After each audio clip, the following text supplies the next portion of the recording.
जो हम हमारा 4th चैप्टर पूर्ण प्रतियोगिता में फर्म का सिद्धांत पढ़ रहे थे, जिसके लास्ट वीडियो में हमने पढ़ा था कि एक फर्म का पूर्ति वक्र क्या होता है। हमने चर्चा की थी अल्पकालीन पूर्ति वक्र अर्थात जो एबीसी के न्यूनतम भाग से शुरू होता हुआ एमसी का बढ़ता हुआ भाग, और दीर्घकालीन पूर्ति वक्र अर्थात एसी के न्यूनतम बिंदु से शुरू होता हुआ एमसी का बढ़ता हुआ भाग। हमने डायग्राम की सहायता से इसे समझा भी था। अब जो पूर्ति वक्र है उसको कौन कौन से कारक प्रभावित करते हैं वही हम पढ़ेंगे यहाँ पर कि पूर्ति वक्र किस वजह से क्या होता है, दाहिनी या बाईं ओर शिफ्ट हो जाता है। ये इंपॉर्टेंट कारक है, आपको ध्यान रखने हैं, ठीक है। तो देखते हैं पूर्ति वक्र को प्रभावित करने वाले कारक। जो कारक सीमांत लागत को प्रभावित करता है वही क्या होता है, पूर्ति वक्र का निर्धारक होता है। क्यों? क्योंकि जो सीमांत लागत वक्र है वही तो क्या होता है, पूर्ति वक्र होता है ना। हमने इस तरीके से बनाया था पी, आपको अब तो ये अच्छे से याद हो गया होगा कि हमें कहाँ पर क्या लिखना है। पी यहाँ पर कीमत जो एक्स अक्ष के समानांतर है, मांग वक्र है, ए आर बराबर एम आर, और हमने बनाया था इस तरीके से, चाहे तो ऊपर बना लो चाहे नीचे बना लो, लाभ दिखा दो चाहे हानि दिखा दो, लेकिन वो बढ़ता हुआ भाग ही होता है। हानि पे तो क्या होगा, फर्म पूर्ति ही नहीं करेगी, तो हम चाहे नीचे की तरफ दिखा देते हैं। ये हो गया हमारा दीर्घकालीन, दिखा देते हैं एसी, ठीक है। और ये एमसी क्या है, इसको नीचे से काट रहा है। तो ये जो भाग है एसी के न्यूनतम बिंदु से शुरू होने वाला भाग एमसी का, ये हमारा कहलाता है पूर्ति वक्र, ठीक है। तो यही लिखा है क्योंकि फर्म का पूर्ति वक्र क्या है, सीमांत लागत वक्र का भाग है। तो एमसी का भाग ही तो है, ये एमसी का भाग ही है क्या, फर्म का पूर्ति वक्र। तो जो तत्व लागत को प्रभावित करते हैं वो ही तत्व किसको प्रभावित करेंगे, पूर्ति को प्रभावित करेंगे, और उसी वजह से पूर्ति वक्र शिफ्ट हो जाएगा, ठीक है। तो कौन कौन से कारक हैं, पूर्ति वक्र के जो निर्धारक तत्व हैं वो है प्रौद्योगिक प्रगति, आगत कीमतें और इकाई कर। ये जो 3 कारक हैं जिसकी वजह से क्या होता है, पूर्ति वक्र शिफ्ट हो जाता है। अब इनको हम एक एक करके देख लेते हैं कि किस तरीके से ये कारक पूर्ति वक्र को प्रभावित करते हैं। जो सबसे पहले कारक आता है वो है प्रौद्योगिकी प्रगति। प्रौद्योगिकी प्रगति अर्थात क्या होता है कि कोई टेक्नोलॉजी चेंजेस होते हैं, एक नव प्रवर्तन होता है, नई नई टेक्नोलॉजी आती है, तो उससे पूर्ति पर क्या प्रभावित करता होता है। तो बच्चों आपको भी पता है कि प्रौद्योगिकी प्रगति अर्थात नई न्यू टेक्नोलॉजी आने से क्या होती है, फर्म की लागतें कम हो जाती हैं, अर्थात जो फर्म है वो कम साधन से अधिक उत्पादन कर सकता है। कम साधन लगेंगे, अधिक उत्पादन होगा तो फर्म की लागतें क्या हो जाएंगी, कम हो जाएंगी, तो फर्म क्या कर पाएगी, अधिक उत्पादन कर पाएगी, अर्थात अधिक मात्रा में पूर्ति कर पाएगी। यही है, तो अधिक मात्रा में पूर्ति कर पाएगी तो फर्म का पूर्ति वक्र क्या होगा, दाहिनी तरफ शिफ्ट हो जाएगा, क्योंकि पूर्ति में जब वृद्धि होती है तो पूर्ति वक्र कहाँ हो जाता है, दाहिनी तरफ शिफ्ट हो जाता है। तो यही यहाँ पर लिखा हुआ है प्रौद्योगिकी प्रगति, फर्म द्वारा संगठनात्मक नव प्रवर्तन के पश्चात कम आगतों का प्रयोग करके क्या होता है, अधिक उत्पादन किया जाता है। जो टेक्नोलॉजी में डेवलपमेंट होते हैं, प्रौद्योगिकी प्रगति होती है, तो नव प्रवर्तन आते हैं, इनोवेशंस आते हैं, नई नई टेक्नोलॉजीज आती है, जिससे क्या होती है, फर्म कम साधनों में ही अधिक उत्पादन कर पाती है, ठीक है।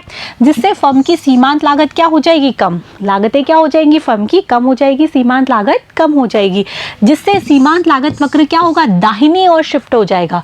सीमांत लागत वक्र क्या हो जाएगा, कम होने से दाहिनी ओर शिफ्ट हो जाएगा, अतः पूर्ति वक्र भी क्या होगा, दाहिनी ओर शिफ्ट हो जाएगा, क्योंकि पूर्ति वक्र सीमांत लागत वक्र का ही क्या होता है, भाग होता है। जैसे यहाँ पर लिखा है प्रौद्योगिकी प्रगति आई, प्रोग्रेस हुई उसमें, तो लागतें क्या हो गई, कम हो गई, और जिससे पूर्ति वक्र क्या हो गया, कहाँ पर शिफ्ट हो जाएगा, पूर्ति बढ़ जाती है, अर्थात पूर्ति वक्र दाहिने तरफ शिफ्ट हो जाता है। हम इसको बना के भी देख सकते हैं।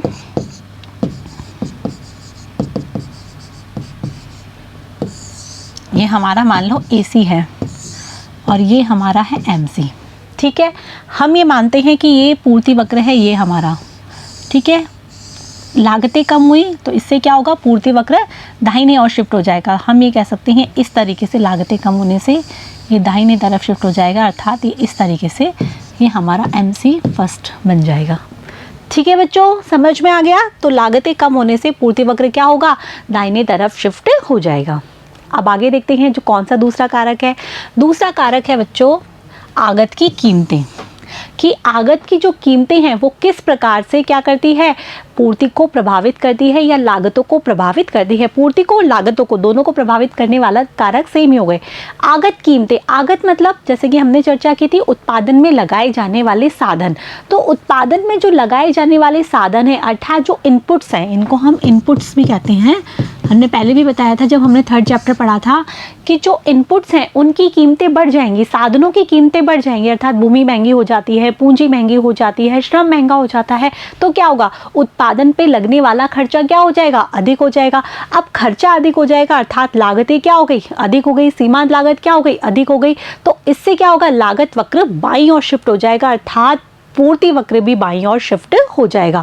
यदि हम इसका उल्टा देखें कि उत्पादन के साधनों की कीमतें कम हो गई, साधनों की कीमतें कम हो गई अर्थात क्या हो गई, लागतें कम हो गई, लागतें कम हो गई। तो जैसे हमने पिछली बार पढ़ा था कि लागतें कम होने से क्या होगा, जो लागत वक्र है, सीमांत लागत वक्र है, वो दाहिनी तरफ शिफ्ट हो जाएगा अर्थात वस्तु की पूर्ति भी अधिक हो पाएगी क्योंकि उत्पादन भी क्या होगा, अधिक होगा। ठीक है, यही सारी चीज़ें यहाँ पर लिखी हुई हैं कि उत्पादन साधन की कीमतें परिवर्तित होने पर फर्म की लागतें भी क्या हो जाती हैं, परिवर्तित हो जाती हैं, जिससे सीमांत लागत वक्र विवर्तित हो जाता है और फलस्वरूप पूर्ति वक्र भी क्या होता है, शिफ्ट, क्योंकि लागत और पूर्ति वक्र एक ही है। तो साधनों की कीमतें बदलने से लागतें बदल जाती हैं, लागत वक्र शिफ्ट होता है अर्थात पूर्ति वक्र भी शिफ्ट हो जाता है। साधनों की कीमतें बढ़ी, जैसे हमने अभी चर्चा की थी कि यदि साधनों की कीमतें क्या हो गई, बढ़ गई, तो इससे लागत क्या हो जाएगी, अधिक हो जाएगी। लागत अधिक हो जाएगी तो पूर्ति क्या हो जाएगी, उत्पादन कम होगा तो पूर्ति भी कम हो जाएगी ना। तो इससे पूर्ति वक्र क्या हो जाएगा, बाईं ओर खिसक जाएगा।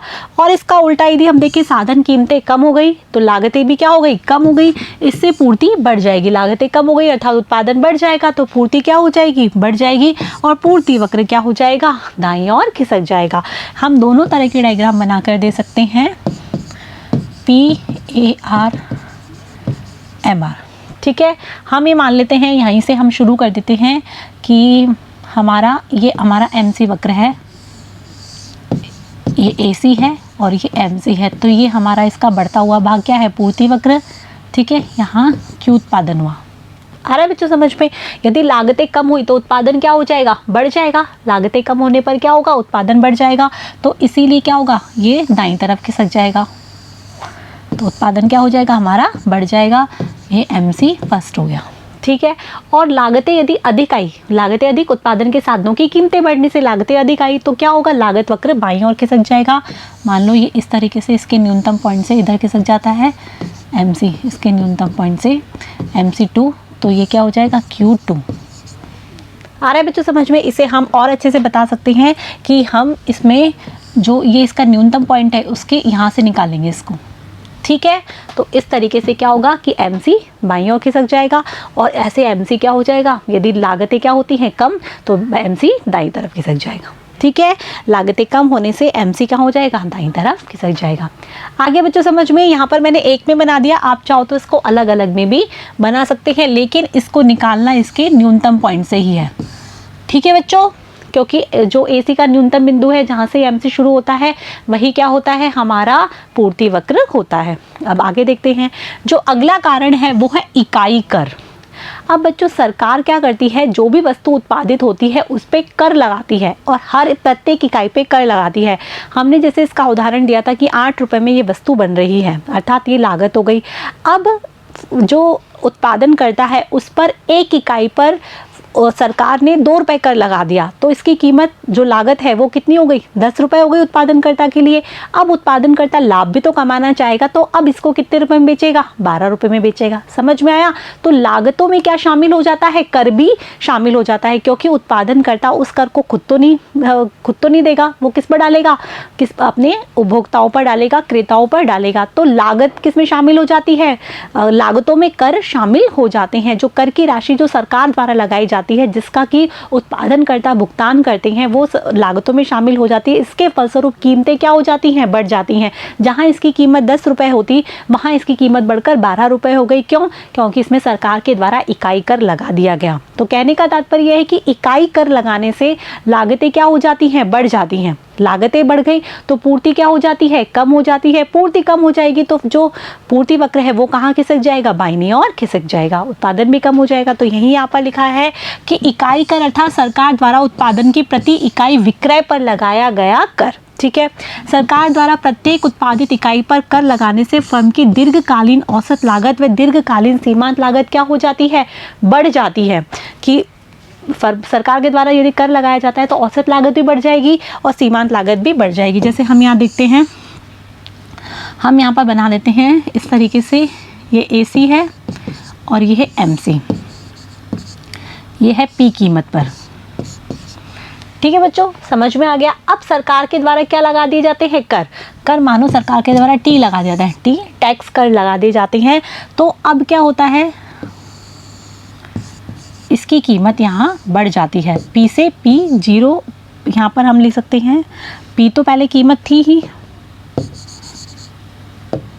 P तो कीमत थी, साथ में इसमें टैक्स भी जुड़ जाते हैं। तो लागतें क्या हो जाती हैं, उसकी उत्पादनकर्ता की लागतें क्या हो जाती हैं, बढ़ जाती हैं। तो इस तरीके से ये हो गया AC और ये हो गया MC। आ रहा है बच्चों समझ में कि पहले जहां लागत वक्र नीचे की ओर थे, अब यदि उसमें कर लग जाता है तो लागत वक्र बढ़ के ऊपर की तरफ चले जाते हैं। तो इकाई कर लगाने से जो औसत लागत है और सीमांत लागत है दोनों क्या हो जाती हैं, बढ़ जाती है। चूँकि पूर्ति वक्र सीमांत लागत वक्र का क्या होता है, बढ़ता हुआ भाग होता है। जो पूर्ति वक्र क्या होता है, सीमांत लागत जो हमने यहाँ बनाया सीमांत लागत वक्र, इसका क्या होता है, बढ़ता हुआ भाग होता है। ठीक है, अतः सीमांत लागत बढ़ाने से पूर्ति वक्र क्या हो जाता है, बाईं ओर खिसक जाता है। अतः अब किसी भी दी हुई बाजार कीमत पर फर्म उत्पादन की कम इकाइयों की क्या करती है, पूर्ति करती है। अब यदि फर्म की लागतें बढ़ गई तो लागतें बढ़ने के बाद क्या होगा, फर्म उत्पादन कम कर देगी, उत्पादन की पूर्ति कम कर पाएगी। इसीलिए फर्म का जो पूर्ति वक्र है वो बाईं ओर खिसक जाएगा। जैसे कि हमने पहले भी पढ़ा था, उसी तरीके से हम बना सकते हैं। चाहे तो आप केवल MC वक्र बना के भी दर्शा सकते हैं कि जो ये हमारा MC वक्र है, MC ये हमारा था, अब क्या होता है, बाईं ओर खिसक जाती है। अर्थात फर्म क्या कर पाती है, MC पूर्ति कर पाती थी, ये वाली पूर्ति अब क्या कर पाती है, इससे कम। इसको हम S वक्र भी कह सकते हैं और इसको S0 वक्र भी कह सकते हैं। कहाँ S की पूर्ति कर पाती थी, अब वो S0 की पूर्ति करती है। अर्थात फर्म का जो उत्पादन है वो क्या हो जाता है, कम हो जाता है। आ रहा है बच्चों समझ में। तो जो इकाई कर लगाने से फर्म की क्या होती है, पूर्ति वक्र पर प्रभाव पड़ता है और फर्म की पूर्ति क्या हो जाती है, कम हो जाती है। इकाई कर बढ़ गया तो लागत क्या हो गई, बढ़ गई, पूर्ति अधिक हो गई, पूर्ति कम हो गई और पूर्ति वक्र बाईं ओर खिसका हो गया। इसका यदि उल्टा होता है, इकाई कर कम कर दिया जाता है, पहले ज़्यादा लगाया जा रहा हो और सरकार के द्वारा कर में रिबेट दे दी जाती है, छूट दे दी जाती है, कम कर दिए जाती हैं, तो लागत क्या हो जाती है, कम, पूर्ति बढ़ जाती है और पूर्ति वक्र दाईं ओर खिसक जाता है। आगे बच्चों समझ में, इसकी जगह आप इसको यहाँ पर खिसका देंगे। तो ये जो तीनों जो हमने कारक पढ़े, वो तीनों कारक पूर्ति वक्र को प्रभावित करते हैं। हमने पढ़ा प्रौद्योगिकी प्रगति, इसके बाद पढ़ा हमने कीमतें, किसकी, साधनों की कीमतें, और उसके बाद इकाई कर। इन तीनों कारकों के परिवर्तन होने से पूर्ति वक्र में खिसकाव हो जाता है, पूर्ति वक्र प्रभावित हो जाता है। ठीक है बच्चों, समझ में आ गया। अब नेक्स्ट वीडियो में हम क्या पढ़ेंगे, नेक्स्ट वीडियो में हम जानेंगे बाजार पूर्ति वक्र क्या होता है। अभी हम एक इंडिविजुअल फर्म का क्या पढ़ रहे थे कि फर्म क्या पूर्ति करती है। अब जो बाजार है, उद्योग है, उसमें बहुत सारी फर्में होती है, उनके द्वारा क्या की जाती है, वस्तु की पूर्ति की जाती है। तो उनके द्वारा जो पूर्ति की जाती है उनका योग क्या होता है, बाजार पूर्ति। तो उसके बारे में हम जानेंगे नेक्स्ट वीडियो में। तब तक के लिए मेरे साथ बने रहिए, पढ़ते रहिए, बढ़ते रहिए। Thank you.